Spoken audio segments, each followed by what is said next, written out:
Welcome to Cafe Stories, where every story is a new mystery waiting to be solved.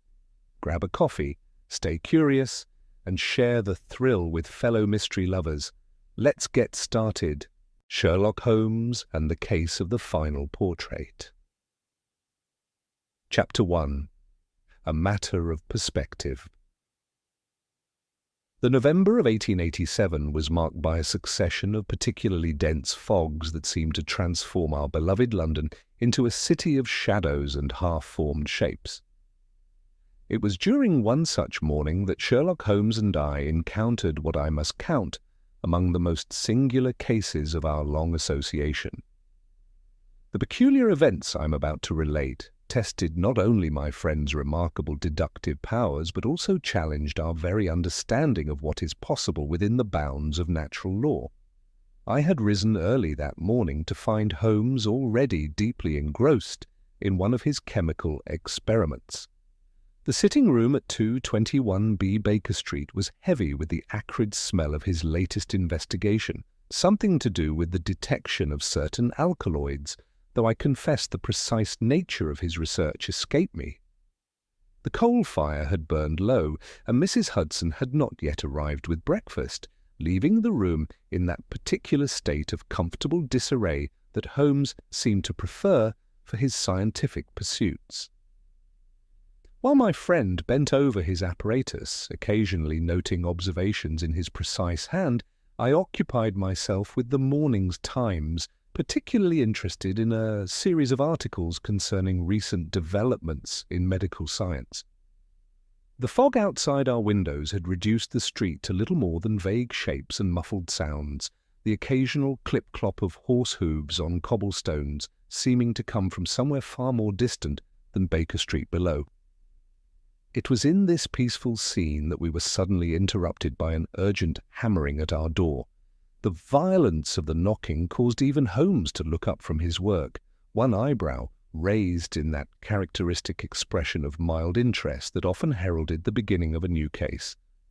"A young man," Holmes remarked, returning to his test tubes, "and one who has travelled some distance through the fog to reach us. Artist's materials cling to his clothing unless I am much mistaken."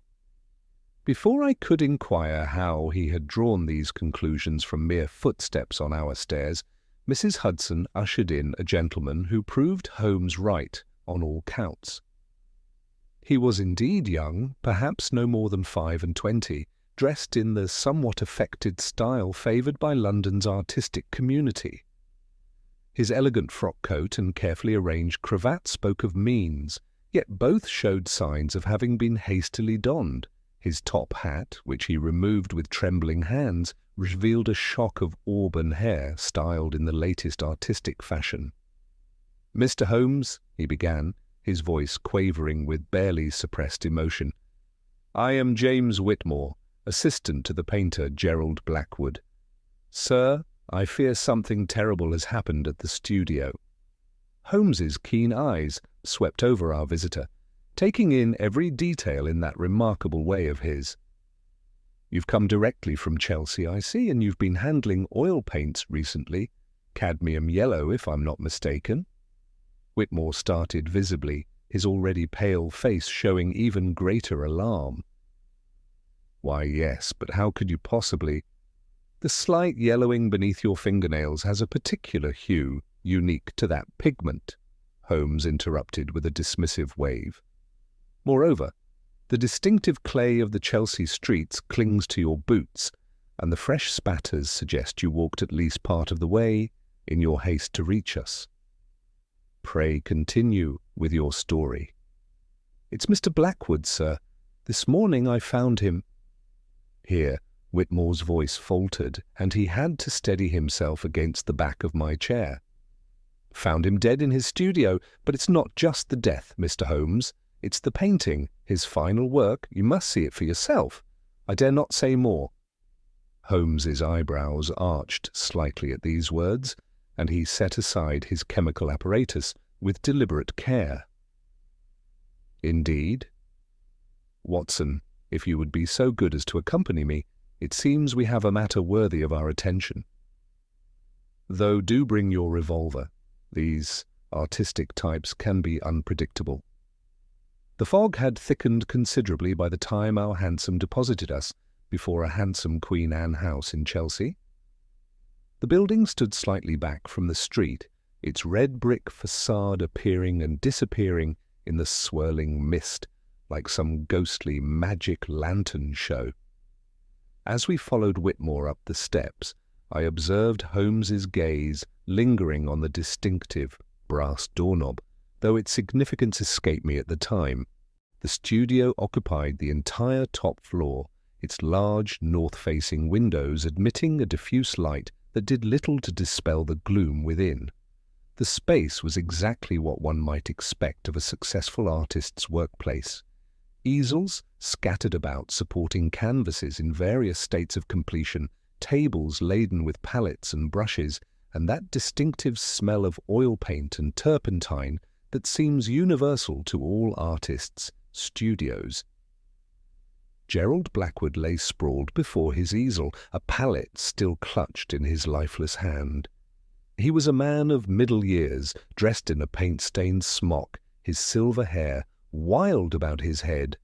But it was the canvas before him that drew our immediate attention, a self-portrait of extraordinary detail, showing the artist in the exact position in which he now lay dead. "Remarkable," Holmes murmured, producing his lens and beginning a careful examination of the scene. "Watson, your medical opinion, if you please. And do be careful not to disturb the paint tray by the artist's left foot."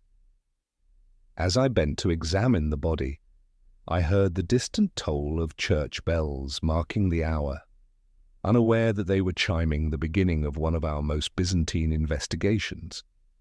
The fog pressed against the studio windows as if nature herself sought to peer in at the extraordinary scene before us. A dead artist, a prophetic painting, and a mystery that would test the limits of Holmes's deductive powers. Looking back now, I realized that even then, in those first moments of the investigation, Holmes had already observed several crucial details that would ultimately lead us to the truth. But at the time, like the fog outside, everything was shrouded in uncertainty, and we stood at the threshold of what would prove to be one of the most remarkable cases in all my years of chronicling Holmes's adventures. Chapter 2. The Colours of Deception. Having completed my examination of Gerald Blackwood's body, I straightened up, my knees protesting slightly against the cold studio floor. The curious mark Holmes had indicated beneath the victim's left hand proved to be a small, perfectly circular impression in the wood, as if something round had been pressed there with considerable force. I was about to comment on this when Holmes's voice drew my attention. "The paint on his collar, Watson, you noted its peculiar angle. Most observant." He was standing by the large, north-facing windows now, his tall figure silhouetted against the foggy light. "Tell me, what do you make of the palette itself?" I carefully examined the palette still clutched in Blackwood's right hand. "The colours are arranged in a rather unusual fashion, not at all how an artist typically sets his paints. And there's something odd about the consistency." "Precisely." Holmes moved with sudden energy, crossing to one of the many easels that populated the studio. "Mr. Whitmore, was it usual for Mr. Blackwood to receive visitors after dark?" The assistant, who had been hovering nervously near the door, started at being addressed. "No, sir, he was most particular about his lighting, said he couldn't work with artificial illumination. Something about the gas lights affecting his perception of colour. He was quite adamant about it." And yet Holmes paused before a small side table, lifting what appeared to be a calling card to the light. The rich cream-coloured paper bore an elaborate monogram that I couldn't quite make out from where I stood. "Most interesting. The dried mud on the corner of this card suggests it was delivered last evening, well after sunset. Watson, you estimated the time of death, Between 9 and 11 o'clock last night, I confirmed. Judging by the level of rigor mortis and the other signs I noted, the chemical odor I detected suggests— Yes, Holmes interrupted, though not unkindly. The chemical aspect is most illuminating, but let us not get ahead of ourselves. He turned back to Whitmore. I should like a complete list of anyone who had access to Mr. Blackwood's supplies, his paints, his canvases, his chemical materials, everything. Chemical materials? Whitmore looked puzzled. Well, he did keep a locked cabinet of supplies there in the corner. He'd been experimenting with some new techniques lately. And of course, there was his regular supplier, though I don't handle those arrangements myself. And this painting? Holmes gestured to the eerily prophetic self-portrait before which Blackwood lay. What was to be its fate? Why, it was commissioned by Lord Pembroke, sir, to be unveiled at the Royal Academy's winter exhibition. Mr. Blackwood was quite excited about it, said it would revolutionize the art world. Indeed?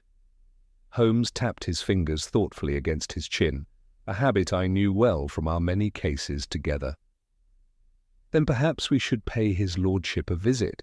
But first— He bent suddenly, retrieving something from beneath a cloth-draped table. Watson, observe this brush.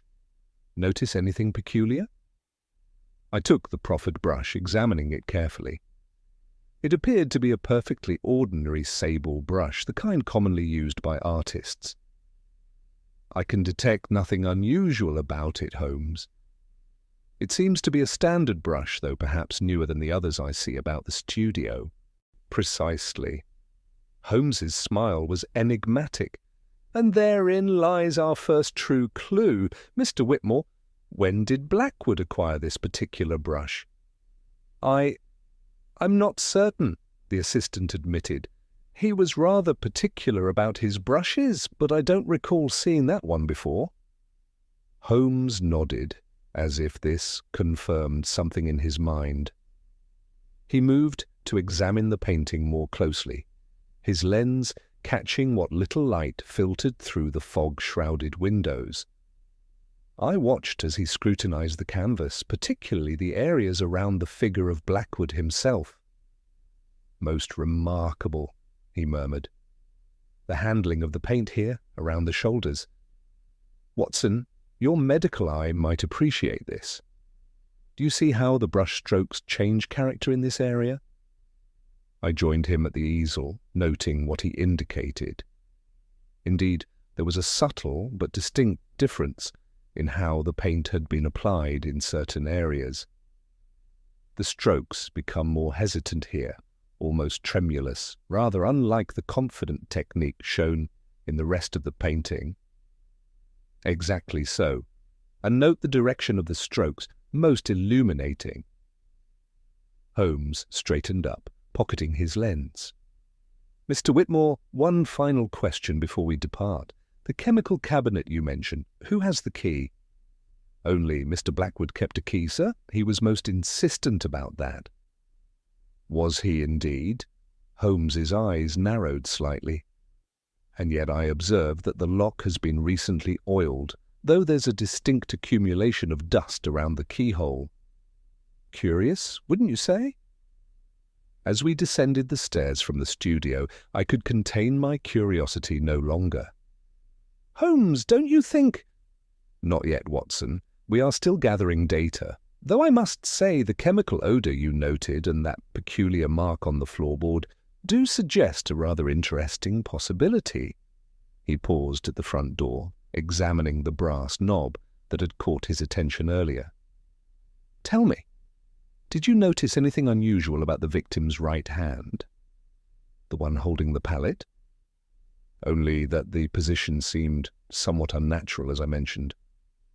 Yes, but did you observe the slight discoloration between the thumb and forefinger? Most suggestive. Holmes pulled on his gloves as we stepped out into the fog-bound street. Now, I believe we have an appointment with Lord Pembroke. though I suspect we shall find his lordship's involvement in this affair to be rather different than it appears. A hansom cab materialized out of the fog at Holmes's signal, and as we climbed in, I reflected that the mystery seemed to be deepening rather than clarifying. The dead artist, the prophetic painting, the curious chemical cabinet, and now this business with Lord Pembroke. How did it all connect? But I knew from long experience that Holmes would reveal his thoughts only when he was ready, and not a moment before. Chapter 3. A Study in Shadows. Lord Pembroke's Mayfair residence stood in marked contrast to the artistic disarray of Blackwood's studio. The morning fog had begun to lift as our hansom deposited us before an imposing townhouse, its white stone facade gleaming wetly in the strengthening sunlight. The neighbourhood spoke of old money and established position, with its broad streets and carefully maintained gardens, so different from the Bohemian quarter we had just left. As we were shown into his lordship's study by an impeccably dressed butler, I noticed Holmes's attention fix immediately upon a letter written in what appeared to be Japanese characters, lying partially visible beneath some papers on the massive desk. The study itself was a testament to refined taste and considerable wealth. Leather-bound volumes in rich browns and deep reds lined the walls, their gilt lettering catching the light that streamed through tall windows. A massive desk of polished mahogany dominated the room, its surface organized with military precision, all except for that one corner where the Japanese letter lay partially concealed. A fire crackled in the marble fireplace, dispelling the last of the morning's chill. Lord Pembroke himself was occupied with his morning correspondence when we entered, his silver pen scratching across expensive paper. He was a tall man, elegantly dressed in the latest fashion, with the carefully cultivated appearance of an artistic patron who wished to seem more bohemian than his aristocratic background might suggest. "Ah, the infamous portrait," Lord Pembroke said, after we had explained our presence. He settled into his chair before continuing. "Poor Blackwood. A genuine talent, though somewhat unstable in recent weeks," he remarked, with a dismissive wave of his well-manicured hand. "Unstable in what way?" Holmes inquired. His fingers steepled beneath his chin as he settled into one of the leather armchairs before the desk. I noticed his gaze kept returning to the Japanese letter, though he made no immediate mention of it. Every time his eyes moved in that direction, Lord Pembroke's hand would twitch, almost imperceptibly. He became increasingly obsessed with certain technical experiments. Lord Pembroke moved to the sideboard, where a crystal decanter caught the morning light. He poured himself a glass of sherry without offering us any, a subtle breach of etiquette that caused my friend's eyebrow to lift slightly. Something about advancing the drying time of oils, consulted frequently with a chemical supplier, a Thaddeus Grove, I believe the name was, quite out of character for him to involve himself in such technical matters. Holmes's eyebrows lifted slightly. Did he mention the nature of these experiments?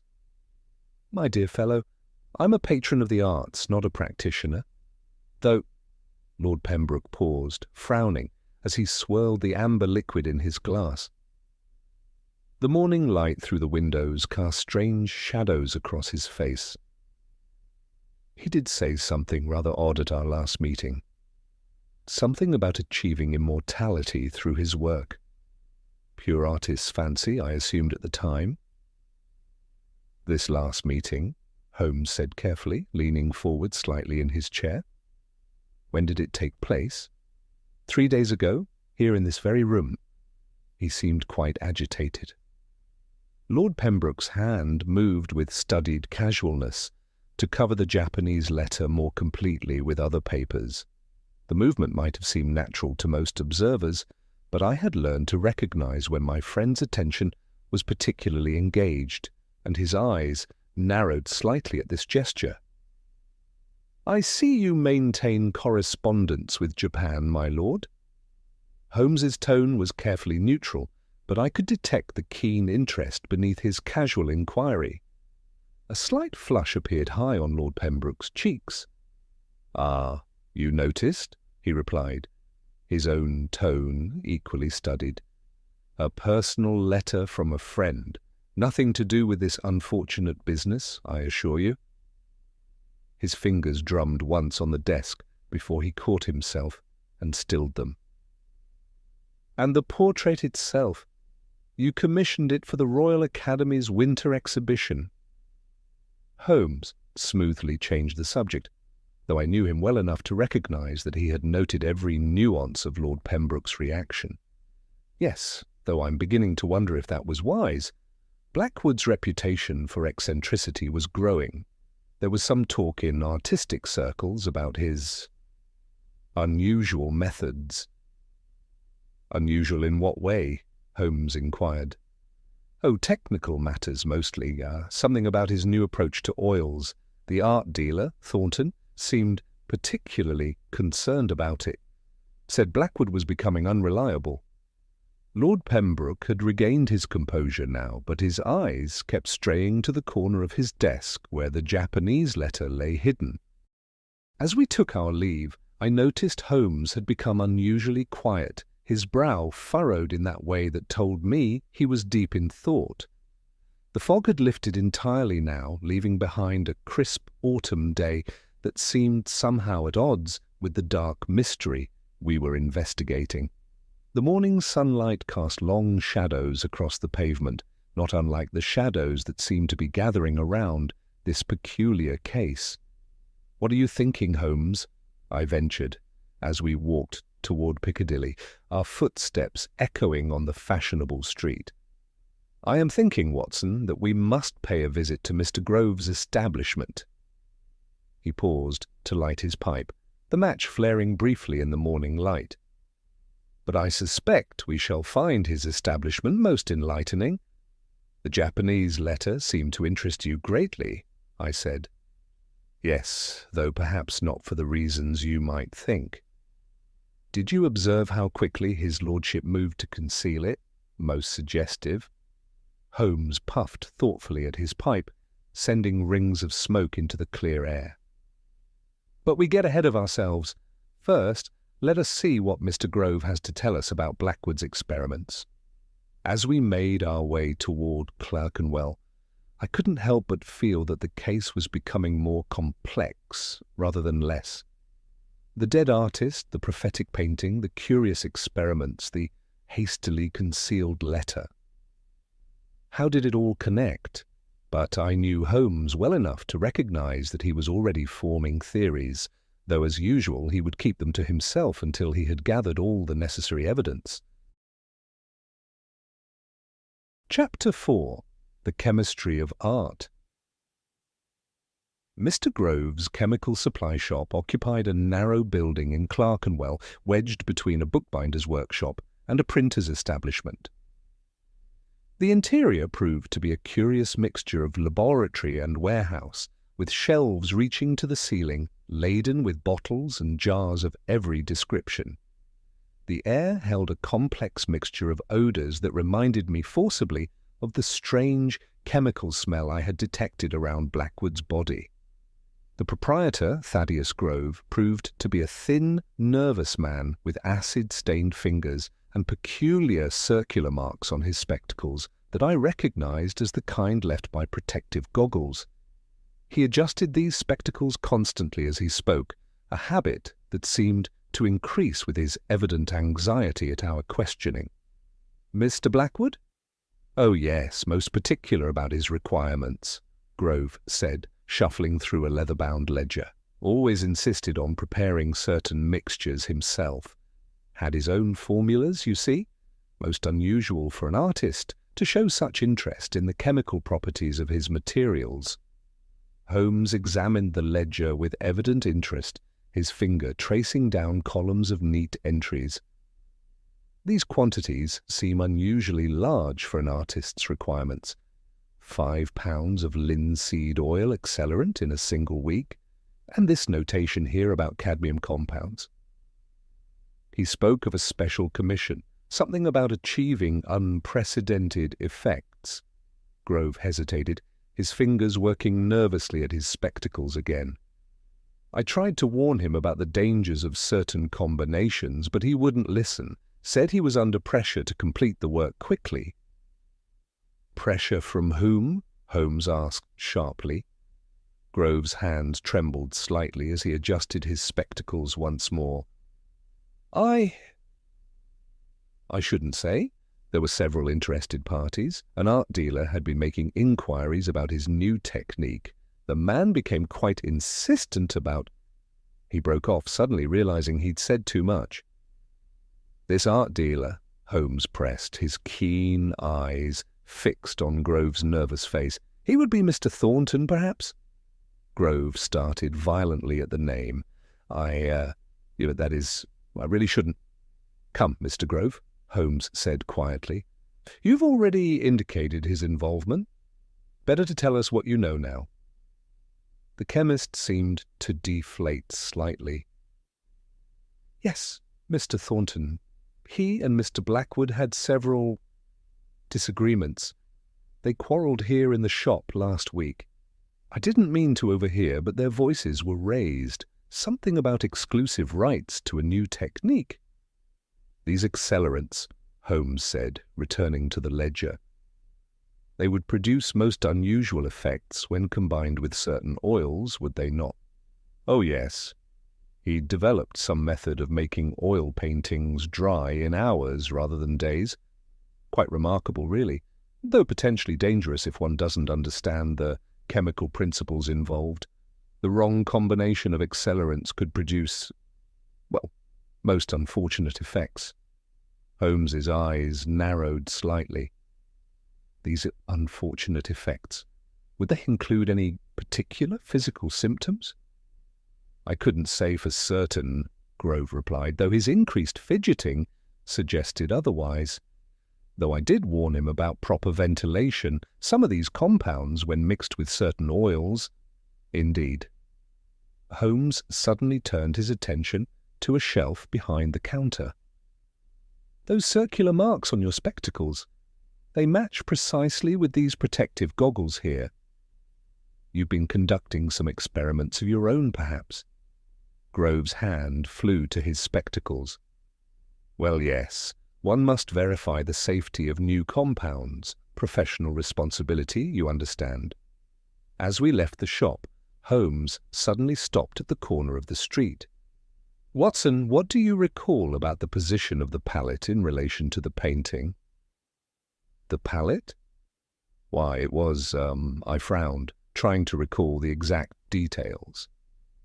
Actually, I'm not entirely certain, though I remember thinking the position seemed unnatural for an artist at work. Exactly.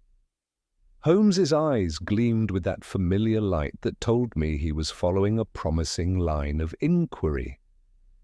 And now I believe we should have a word with Mr. Thornton, though first I must send a telegram regarding certain chemical properties of cadmium yellow. He consulted his watch. The laboratory at St. Bartholomew's should still be open.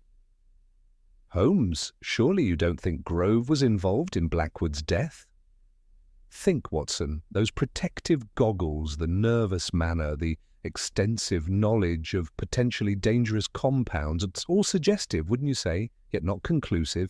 No, there's something else at work here, something about those quantities in the ledger. Large amounts of materials. Not just the amounts, Watson, but the timing. Note that the purchases increased dramatically 3 weeks ago, precisely when Lord Pembroke commissioned the portrait, and yet... He paused, his brow furrowed in concentration. The paint on Blackwood's collar, the position of the palette, those curious marks on the floorboards, they suggest something altogether different. A hansom cab clattered past, splashing through a puddle left by the morning's fog. Holmes seemed lost in thought, his finger tapping against his chin in that characteristic gesture I knew so well. That formula Lord Pembroke showed us, he mused, It was incomplete. Deliberately so, I suspect. But why? And what of Thornton's interest in the technique? An art dealer concerned with chemical processes seems somewhat out of character, wouldn't you say? Before I could respond, Holmes had hailed a passing cab. "To the telegraph office," he instructed the driver simply. Once we were settled in the hansom, he turned to me. "Then we shall proceed to Bond Street. Mr. Thornton's gallery should be open by now, and I believe he may have some interesting insights into the relationship between art and chemistry." As we rattled through the London streets, I couldn't help but feel that we were approaching some crucial understanding. The chemical aspects of the case seemed to be taking precedence over the artistic, yet I knew Holmes well enough to trust that all these seemingly disparate threads would eventually weave together into a coherent whole. Chapter 5. The Art Dealer's Tale. After dispatching his telegram to St. Bartholomew's Laboratory, Holmes led us through the fashionable streets of Bond Street, where London's finest art galleries displayed their treasures behind gleaming plate-glass windows. Reginald Thornton's establishment proved to be one of the most impressive, its elegant facade speaking of considerable success in his trade. The interior matched the promise of its exterior, with several well-appointed rooms displaying paintings that even my untutored eye could recognize as valuable. A clerk informed us that Mr. Thornton was extremely occupied with urgent business, but Holmes's card produced an almost immediate effect. The man himself matched his surroundings, expensively dressed, yet with an air of calculated dishevelment that suggested he wished to appear more bohemian than his circumstances indicated. He was consulting his pocket watch as we entered his private office, a room whose walls were covered with what appeared to be preliminary sketches by various artists. "Gentlemen," he said curtly, remaining standing behind his desk, "I must be brief. I have an important meeting across town in 30 minutes. "We shan't keep you long," Holmes replied smoothly, settling uninvited into one of the leather armchairs. "We're here about Gerald Blackwood." Thornton's expression flickered momentarily. "Tragic business, of course, but I really don't see what I can add. Now, if you'll excuse me—" "The painting commissioned by Lord Pembroke," Holmes interrupted. "You were to handle its sale, I believe?" "I handle many paintings, Mr. Holmes. Now, really, I have several pressing appointments." "Curious," Holmes mused, "that an art dealer of your standing would take such interest in chemical processes." Thornton's hand, reaching for some papers on his desk, paused almost imperceptibly. "I'm sure I don't know what you mean. The technical aspects of painting are naturally of some interest to those in the trade, but come now, Mr. Thornton, Blackwood's new technique was causing quite a stir in artistic circles, was it not?" "Rumours and gossip." Thornton glanced at his watch again. "Artists are forever claiming revolutionary breakthroughs. 99% of them amount to nothing. Now, I really must insist. The brushstrokes in his final painting," Holmes pressed. "Most unusual, wouldn't you say, particularly around the figure's shoulders?" "I haven't examined the work in question." Thornton's voice had grown sharp. "And I have a very important client waiting. More important than the Royal Academy's winter exhibition?" Holmes's eyes narrowed slightly. "I understand Blackwood's portrait was to be the centerpiece. As I said, I handle many paintings. Now, if you've quite finished—" He reached for his coat.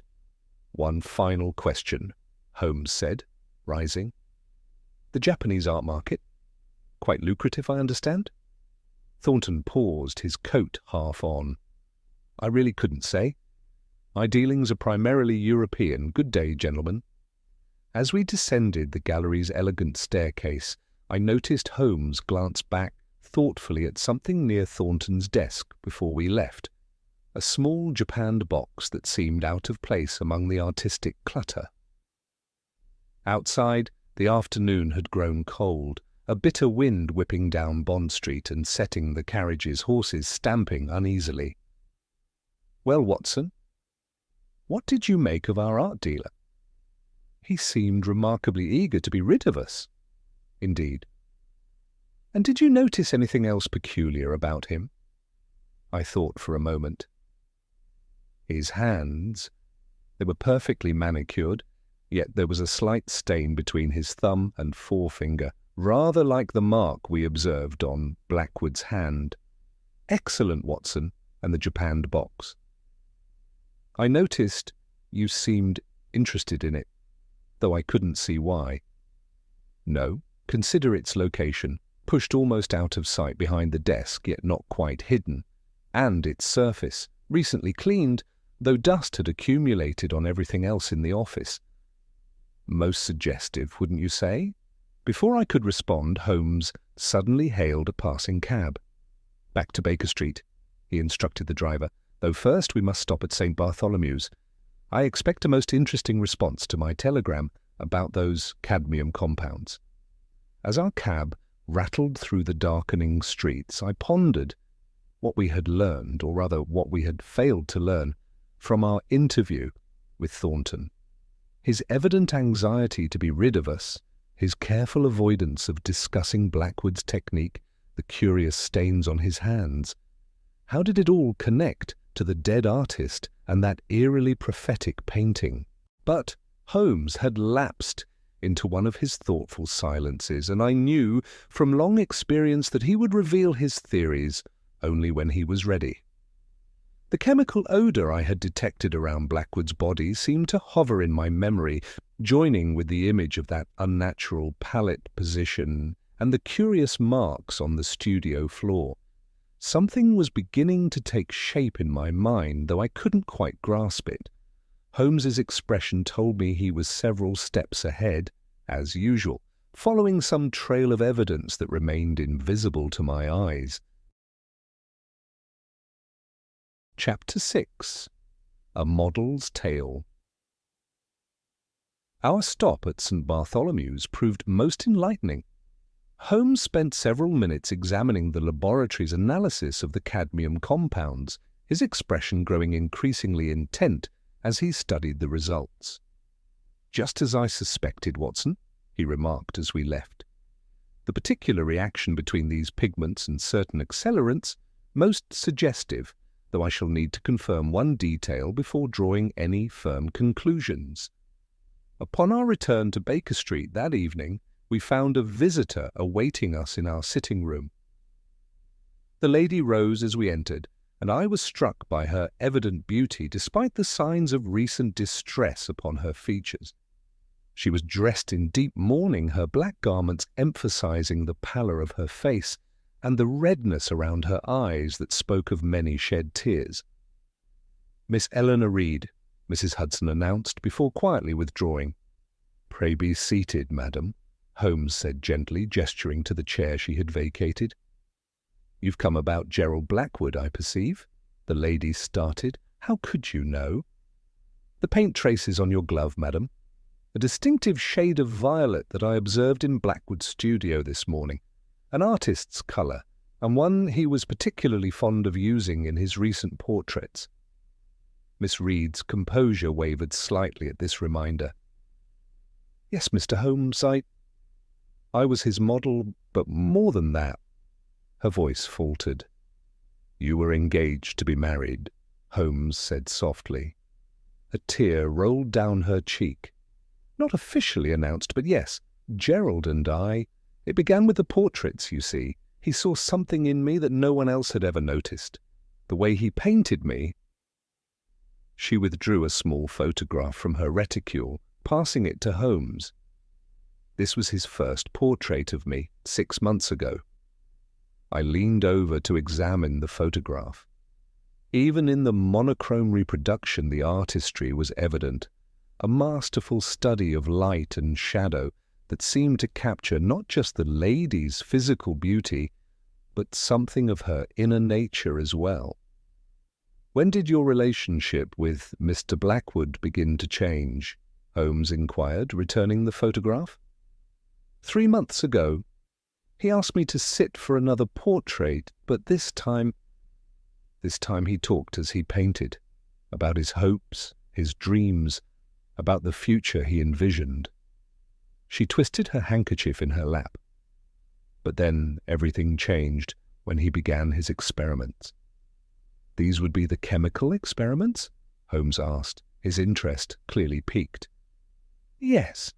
He became obsessed with this new technique he was developing, spent hours in his studio mixing paints and chemicals, said it would revolutionize the art world. She paused, dabbing at her eyes. That's when Mr. Thornton began to show an unusual interest in Gerald's work. Reginald Thornton, the art dealer? Yes, but his interest wasn't just in the paintings. Miss Reed's voice hardened slightly. He began appearing at the studio during my sittings, making excuses to be there. His attention became uncomfortable. Holmes leaned forward in his chair. Please be specific, Miss Reed. At first it was subtle, compliments, small gifts I couldn't politely refuse. But then he began suggesting that he could advance my career, introduce me to other artists. When I declined, he became more insistent. Gerald noticed and confronted him about it. When was this confrontation? A week ago. I wasn't meant to overhear, but I was changing behind the screen after a sitting. Thornton was demanding something. A formula, he said. Gerald refused, told him to leave and never return. Thornton became angry, said Gerald would regret his decision. I saw Holmes's eyes sharpen with interest. And after this confrontation, Thornton began appearing everywhere I went, exhibitions, shops, even outside my home. It was as if he was watching my every move. Then 3 days ago, Gerald told me he had something important to tell me, something about Thornton. But he said it wasn't safe to discuss it then. He promised to explain everything after he finished the portrait for Lord Pembroke. Her voice broke. That was the last time I saw him alive. Holmes sat in silence for a moment, his fingers steepled beneath his chin. The paint on your glove suggests you visited the studio this morning before coming here. Yes. Miss Reed's hands trembled slightly. I had to understand. But that painting, Mr. Holmes, that horrible painting showing his death, how could such a thing be possible? That, madam, is precisely what we must determine. Now, pray tell me, did you notice anything unusual about the chemical cabinet in the studio during your visit? Only that it was open. Gerald always kept it locked. He was very particular about his new materials. Indeed. Holmes exchanged a significant look with me. And the japanned box that usually sat upon it? Gone. I noticed because Gerald always placed his special brushes there, the ones he used only for his new technique. Holmes rose and began to pace the room, his manner suddenly energetic. Miss Reed, you have provided us with several most illuminating details. I believe I begin to see the outline of events, though much remains to be proved. He stopped suddenly. One final question.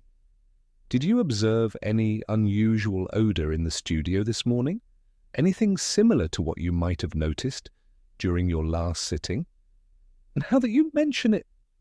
Yes, a strange, sweet smell, rather like the one I noticed when Gerald was working with his new paints, but stronger.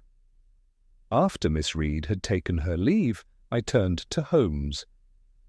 Surely this suggests Thornton's guilt, his obsession with Miss Reed, his argument with Blackwood, his suspicious behaviour. It suggests many things, Watson, but we must not let emotion cloud our judgment. Though I must say, that business about the japanned box. He broke off, reaching for his pipe. We must act quickly now. If I'm right about the chemical aspects of this case, there may be more at stake than a single murder. What do you mean? Consider, Watson, a technique that allows oil paintings to dry in hours instead of days. Think of the implications, the potential for forgery alone. He paused, striking a match. No, there are depths to this case we have not yet plumbed, though I believe our next steps are clear. And those are? Holmes smiled grimly through the pipe smoke. "We must pay another visit to Mr. Grove's establishment. Though this time, Watson, we shall do so under cover of darkness." Chapter 7. The Final Stroke. The November night had grown bitterly cold by the time Holmes and I found ourselves in the narrow street behind Grove's chemical shop. A thick fog had descended once again, transforming the gas lamps into dim halos that barely penetrated the gloom. My friend had insisted we wait until well past midnight before proceeding with this phase of his investigation, and I confess the chill had begun to seep through my heaviest coat. "You see, Watson," Holmes whispered as we made our way toward the shop's rear entrance, "the chemical analysis from St. Bartholomew's confirmed my suspicions about the particular properties of Blackwood's new technique. But there remains the question of how our murderer obtained certain crucial materials. Surely Grove must have supplied them. Perhaps. But consider the quantities noted in his ledger. They don't quite align with what we found in the studio, do they?" The lock on the back door proved little challenge to Holmes's picks, and within moments we were inside the shop's back room. Holmes immediately lit a dark lantern, keeping its beam carefully shielded. The room presented a very different aspect by night, with rows of bottles gleaming dully in the lantern's light, their contents casting strange shadows on the walls. The chemical odours seemed more pronounced in the stillness of the night, reminding me uncomfortably of the scene in Blackwood's studio. Holmes moved with purpose toward a particular cabinet, one we hadn't examined during our previous visit. His fingers traced the edge of its lock thoughtfully. "Ah," he breathed, examining it closely. "Recently opened, you see. The oil is still fresh." His lens came out, catching what little light was available. "And here, the same distinctive scratch pattern we observed on the cabinet in Blackwood's studio." "Holmes, surely you don't think—" "Quiet, Watson." His hand suddenly gripped my arm. Footsteps could be heard approaching from the street. We doused the lantern and pressed ourselves into the shadows behind a large wooden cabinet. The footsteps grew closer, accompanied by the sound of a key turning in the front door lock. Through the glass panels separating the back room from the shop proper, I could make out a figure moving cautiously through the darkness. "Just as I expected," Holmes breathed, so quietly I could barely hear him. Though I confess I didn't anticipate quite such convenient timing. The figure moved into the back room, producing a light of their own. In its dim glow, I recognized Thaddeus Grove, though his nervous manner seemed even more pronounced than usual. He moved to the cabinet Holmes had been examining, his hands shaking slightly, as he withdrew a small, leather-bound notebook. Suddenly, a second set of footsteps could be heard. Grove froze, then quickly secreted the notebook in his coat pocket. The new arrival entered without bothering to be quiet, footsteps sharp and purposeful on the wooden floor. "Well?" The sharp voice of Reginald Thornton cut through the darkness. "Did you find it?" "Mr. Thornton." Grove's voice quavered. I was just checking some records." "Don't play games with me, Grove. You know what I need. The formula, Blackwood's original notes. They must be here somewhere." "I've told you I don't have them. Whatever Blackwood discovered, he kept the key details to himself." "You're lying?" Thornton's voice had grown dangerous. "You helped him develop the technique. You must know how it works." "I only supplied standard materials. The real breakthrough, that was all Blackwood's work, and now that he's dead—" "Yes," Thornton cut in. "Now that he's dead, you're the only one who might know his secrets. And with that Detective Holmes and his dull-witted doctor friend closing in, we need to move quickly." Grove's nervous shuffling could be heard in the darkness. "What do you mean?" "I've booked passage to Japan." The ship leaves tomorrow at 3. That meddlesome detective is making too much progress. We need to be on that ship, Grove, with Blackwood's formula in hand. Japan? Grove's voice quavered. But surely... Would you prefer to stay and face the consequences? Tomorrow, the docks, 3 o'clock. Bring everything. The formula, the notes, all of it. We can make a fortune in Japan where no one will find us. I felt Holmes tense beside me, ready to intervene if needed. But at that moment, a police whistle sounded in the street outside. Both men started violently. "Remember, 3 o'clock at the docks," Thornton hissed. "Don't be late, or you'll regret it." The sound of his retreating footsteps was followed by Grove's hurried departure. The fog had thickened further by the time we emerged from our hiding place. Holmes led us swiftly through the maze of streets, his own footsteps sure despite the poor visibility. It wasn't until we were safely back in our sitting room at Baker Street, with a fresh fire blazing in the grate, that he finally broke his thoughtful silence. "Well, Watson, what do you make of their planned escape to Japan?" "Surely we must alert Lestrade immediately." "All in good time, my friend." Holmes settled into his favourite chair, reaching for his pipe. "Remember, we need more than just flight to prove guilt, though I must say this development fits perfectly with what the chemical analysis revealed." He paused to puff at his pipe, sending rings of smoke toward the ceiling. "Tell me, what did you make of Grove's notebook? Could it contain Blackwood's formula?" "That notebook?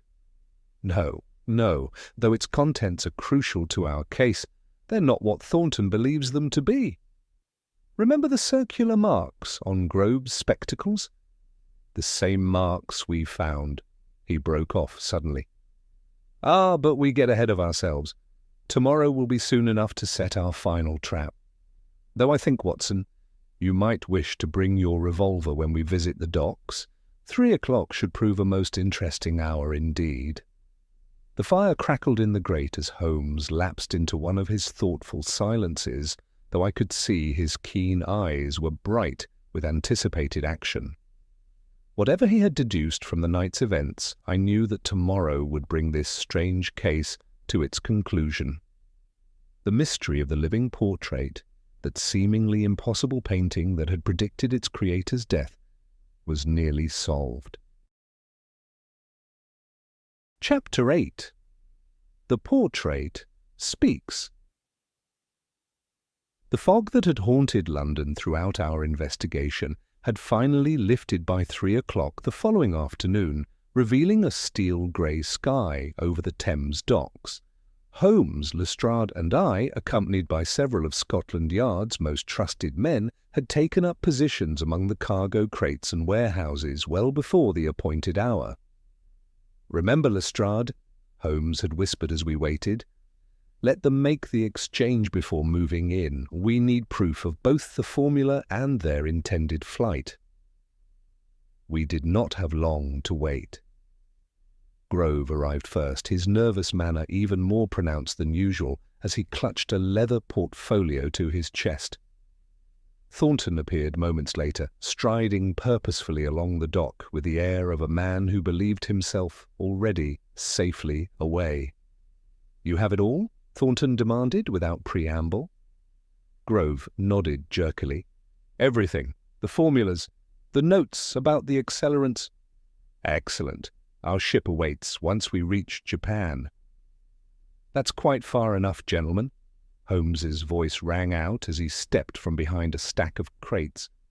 Lestrade's men emerged from their hiding places, revolvers drawn. What followed was brief but violent. Thornton attempted to flee, nearly reaching the gangplank of a nearby steamer before 2 constables tackled him to the rough planks of the dock. Grove, showing more wisdom, surrendered immediately. Once both men were securely bound, Holmes turned to Thornton with that peculiar smile I had seen so often at the conclusion of a case.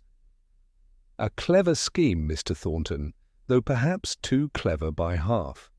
The painting that predicted its creator's death, a masterful touch designed to suggest something supernatural rather than criminal. Thornton maintained a stony silence, but Grove had begun to tremble visibly. "Come now," Lestrade said, drawing his revolver and levelling it at Grove. "One of you had better start talking." Grove broke immediately. "It was all his idea," he burst out, nodding toward Thornton. "He paid me to modify Blackwood's materials. Specific compounds of cadmium mixed with the oils. Said it would teach the artist a lesson." "Shut up, you fool!" Thornton snarled, but Grove was beyond stopping. "He had me alter the chemical composition gradually over weeks. The modifications to the oils, the accelerants, all designed to create specific effects when combined. I didn't know he meant to kill anyone. I thought it was just about ruining Blackwood's reputation." Holmes nodded. The chemical analysis from St. Bartholomew's confirmed the presence of these modified compounds. But it was about more than just the artist's reputation, wasn't it, Mr. Thornton? Thornton's face had taken on an ugly expression. That pompous fool, he had everything. Talent, recognition, and her... His voice broke slightly. "Miss Reed, I offered her the world, connections, opportunities, but she only had eyes for him and his wretched paintings." "So you conceived a plan," Holmes continued. "First, discredit Blackwood with a seemingly impossible painting that predicted its creator's death. The fast-drying oils would make it appear the painting was completed before his death, when in fact, I interjected, finally seeing the pattern.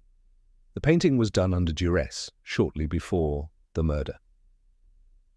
"Precisely what?" "Yes, and those same chemicals produced the distinct odor you noticed at the crime scene, Watson. The whole scheme required weeks of preparation, gradually modifying Blackwood's materials, arranging the commission through Lord Pembroke, all leading to that final night when you forced him to paint his own death scene before murdering him." Lestrade signalled his men to take the prisoners away. Thornton, his composure completely shattered, began shouting about missed opportunities and betrayal. Grove simply wept. Later, back at Baker Street, Holmes sat in his favourite chair, contemplating the fire through a cloud of pipe smoke. "There's one thing I still don't understand," I said. "Why did Thornton need to flee to Japan specifically?" Holmes smiled. "Think, Watson. Where better to hide a stolen formula for fast-drying oils than in a country famous for its own ancient techniques of art? He could have sold Blackwood's discovery as a rediscovered Oriental secret. The forged letter and print were merely the first steps in establishing that connection." "A remarkable case, Holmes." "Indeed, though I suspect Miss Reed will find some comfort in knowing that justice has been served." He tapped out his pipe thoughtfully. "You know, Watson, there's a curious parallel between art and crime. Both require technique, preparation, and a certain creative vision. The difference lies purely in the moral dimension of their execution, and in the fact that crime, unlike art, must eventually answer to justice," I added. "Precisely, my dear Watson, precisely. Thank you for tuning in to Cafe Stories. If you enjoyed the intrigue and suspense, be sure to subscribe and hit the bell icon to stay updated on more captivating detective adventures. Your support keeps the stories coming and the mysteries alive.